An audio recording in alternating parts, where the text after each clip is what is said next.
Hey guys and welcome back to my channel. So let's start the explanation.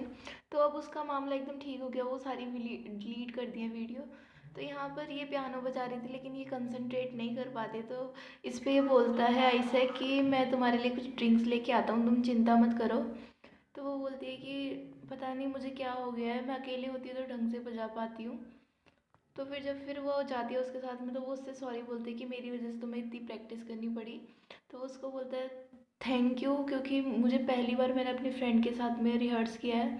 फिर ये उसका एक वो देख लेता है जिस पे सॉन्ग्स लिखे थे। तो ये बोलता है कि तुम सॉन्ग्स लिखते हो क्या, हम दोनों एक साथ सॉन्ग्स गाएं। तो कहती है नहीं, ये तो बस ऐसे ही बिगिनर लेवल पे है। तो वो कहता है कि जब भी तुम्हारा मन करे तुम दोबारा सोचना और मुझे सबसे पहले सुनाना अपने सॉन्ग का। तो वो भी कहती है ठीक है, मैं सोचूंगी। तो ओनियो घर पे बैठी होती है, तो उसका आइसैक का मैसेज आता है कि क्या तुम मेरे साथ स्टडी करोगी। तो वो मान जाती है और यहाँ पर उसकी मम्मा आती है। तो ये वही लिरिक्स लिख रही थी अपने न्यू सॉन्ग के लिए। तो उसकी मम्मा उसे डांटने लगती है और कहती है कि उसे करना चाहिए ये काम जो कर सकता है, जो जिसमें एबिलिटी है, तुम कम से कम पढ़ाई तो ढंग से करो। फिर तभी वो रोने लगते, तो उसके पास ये चैन का फ़ोन आता है। तो वो कहता है क्या तुम रो रही हो। तो ये कहती है नहीं मैं नहीं रो रही। तो वो कहता है चलो यहाँ पे बाहर आओ निकल के। तो फिर ये बोलती है कि मुझ में तो कोई टैलेंट ही नहीं है। तो ये इसको मतलब ये बहुत ज़्यादा सेंसिबल और लॉजिक वाली बात करता है आज पहली बार। तो वो वहाँ से जाने लगता है, उसकी हुडी को नीचे टैप कर देता है और कहता है कि चलो मैं चलता हूँ। तो वो उसके पीछे चिल्लाती रह जाती है उसको। तो यहाँ पर ये फिर से अपनी पियानो जिसमें बना के वीडियो डाली हुई थी वो देखती है और बोलती है शायद मुझे पढ़ना ही ठीक लगेगा, मुझे मम्मी की बात माननी चाहिए।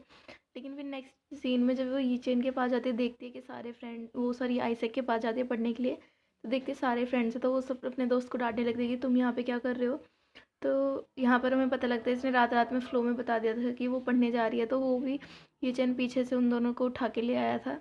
तो यहाँ पर इसको समझ नहीं आ रहा था, तो आइसैक उसको नोटिस करता है। तो उसको बोलता है हम बाहर पढ़ें। तो वो दोनों बाहर जाते हैं और वो उसकी प्रॉब्लम्स सॉर्ट आउट करने लगता है, उसको जो जो समझ नहीं आता है, और कहता है कि ये ऐसे करना है। फिर वो जब उसको पढ़ा रहा था तो उसके बुक पे नोट्स देखता है, मतलब वैसे नोट्स, लिरिक्स वाले नोट्स, सिंगर्स वाले नोट्स। तो फिर ये पूछता है कि तुम क्या करना चाहती हो अपनी लाइफ में, तुम्हारा ड्रीम क्या है। तो इस पे वो कहती है कि जैसे सबका है एक अच्छी यूनिवर्सिटी में जाना। तो वो कहता है यूनिवर्सिटी को छोड़ के। तो वो बोलती है अपने आप में कि अपने मन में बोलते हैं कि मुझ में इतना नियो नियो बोलती है कि मैं तुम्हें बता पाऊँ। लेकिन फिर वो समझ जाता है उसके बिना बताए, तो उसको मोटिवेट करता है कि जो तुम करना चाहती हो उस पर उस पर भी ध्यान दो।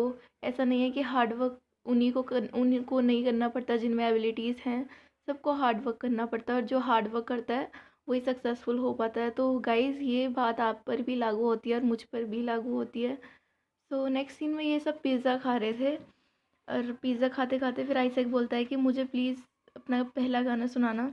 तो वो पीछे से बोलते तुम तो बहुत एक्स्ट्रा ऑर्डिनरी हो, तुम में सब ऑलराउंडर हो। तो वो कहती है मैं नहीं गाऊंगी वरना हमारे सब्सक्राइबर जितने भी हो वो भी छोड़ के चले जाएंगे। तो उस पर उसे बहुत बुरा लग रहा होता है, गिल्ट फील हो रहा होता है ये चैन को, क्योंकि उसको आज तक नहीं पता होता है कि ये लिरिक्स भी लिखती है, गाने भी लिखती है, क्योंकि उसके फ्रेंड्स उससे पूछने लगे थे कि ये चैन क्या तुमने इसका गाना सुना है। तो इसी के साथ ये एपिसोड होता है यहीं पर ख़त्म। Thanks for watching. And please मुझे ट्रोल मत करना कि आप बहुत छोटे हो, बुला रहे हो, तो इसमें भी मेरी गलती नहीं है।